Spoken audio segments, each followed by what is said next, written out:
Oi, gente. Eu acabei de sair da minha aula de balé.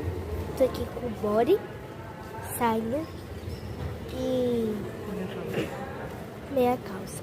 Já tirei a sapatilha. Eu tava vendo os meninos ali fazendo... Esse é capoeira. capoeira.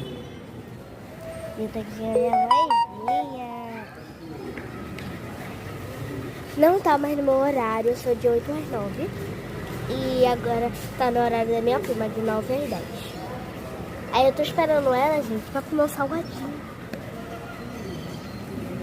Porque eu tinha duas opções. Esperar ela pra comer um salgadinho ou comer um pouquinho e deixar um pouquinho pra ela. Eu escolhi comer com ela. Senão eu não vou conseguir parar de comer. Tchau.